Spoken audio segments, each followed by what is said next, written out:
दोस्तों ये है महाराष्ट्र के मुंबई से लगभग 1000 किलोमीटर दूर बसा गढ़चिरौली जिला, जो महाराष्ट्र के महत्वपूर्ण जिलों में से एक है। ये जिला पूर्व में छत्तीसगढ़ के जिले गोंडिया, राजनांदगांव, कांकेर, नारायणपुर और बीजापुर से लगता है। इसके अलावा ये जिला दक्षिण में तेलंगाना के जयशंकर भूपालपल्ली से सटा हुआ है। इसका क्षेत्रफल लगभग 14,400 वर्ग किलोमीटर के आसपास है, जो साइप्रस देश की जनसंख्या के बराबर है। यहाँ लगभग 11 लाख की आबादी पाई जाती है। गढ़चिरौली शहर बहुत ही छोटे लगभग 30 वर्ग किलोमीटर के क्षेत्रफल में फैला हुआ है, जहाँ पूरे जिले की जनसंख्या में से 7% इसी शहरी इलाके में रहते हैं। ये जिला 26 अगस्त 1982 को अस्तित्व में आया। इसे नागपुर डिवीजन के चंद्रपुर जिले से अलग करके बनाया गया था। इस जिले का मुख्यालय गढ़चिरौली में ही मौजूद है। वैसे इस जिले को महाराष्ट्र के लंग्स यानी फेफड़े कहा जाता है, क्योंकि महाराष्ट्र में सबसे ज्यादा जंगल इसी इलाके में मौजूद हैं। यहाँ का मौसम और यहाँ की ज्योग्राफी इसको महाराष्ट्र के यूनिक जिलों में से एक बनाती है।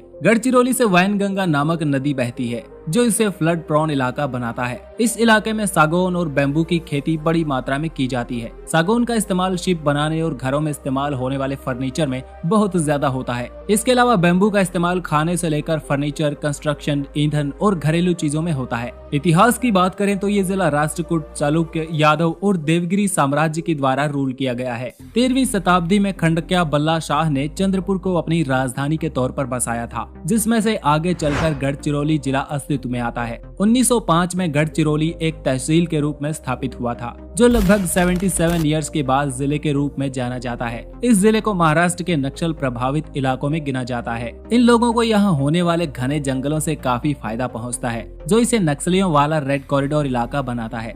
जैसा कि हमने पहले भी बताया, ये इलाका छत्तीसगढ़ जैसे कम विकसित राज्य से लगता है। इसके अलावा नक्सली आंदोलनों से भी यहाँ की इकोनॉमी प्रभावित होती है। यहाँ के इस विशाल भूभाग पर 1 वर्ग किलोमीटर के इलाके में 74 व्यक्तियों का जनसंख्या घनत्व पाया जाता है। यहाँ की कुल आबादी के लगभग 60% लोग ही शिक्षित हैं, जिसकी वजह से यहाँ की इकोनॉमी पर भी असर दिखाई देता है। पुरुष महिला अनुपात की बात करें तो यहाँ 1000 पुरुषों पर लगभग 976 महिलाएं पाई जाती हैं। यहाँ की जनसंख्या में हिंदू और बौद्ध धर्म को मानने वाले लोग सबसे ज्यादा पाए जाते हैं, जिनमें 84% हिंदू, 8% बुद्धिस्ट और लगभग 2% के आसपास इस्लाम को मानने वाले लोग रहते हैं। तेलंगाना और छत्तीसगढ़ से सटा होने के कारण यहाँ की भाषाओं में भी काफी वैरायटी देखने को मिलती है। यहाँ की 54% आबादी मराठी को अपनी मातृभाषा मानती है। इसके अलावा दूसरे नंबर पर 23% के साथ गोंडी, 11% तेलुगु, 5% बंगाली और लगभग 2% लोग हिंदी को अपनी प्राथमिक भाषा के तौर पर इस्तेमाल करते हैं। इकोनॉमी की बात करें तो ये इलाका महाराष्ट्र के सबसे गरीब इलाकों में से एक है।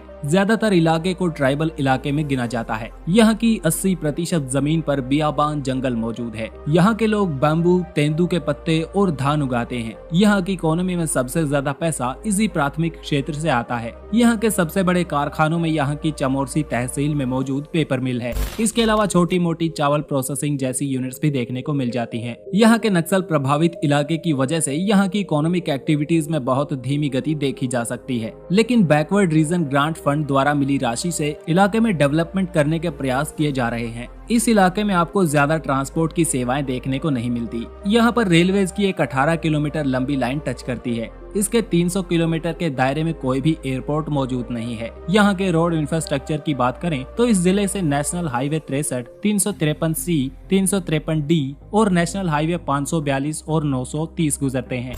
गढ़चिरौली की सड़कों पर दौड़ने वाले वाहनों पर NH 33 वाली नंबर प्लेट देखने को मिल जाएंगी। अगर आप कभी गढ़चिरौली आए हैं तो कमेंट करके जरूर बताएं।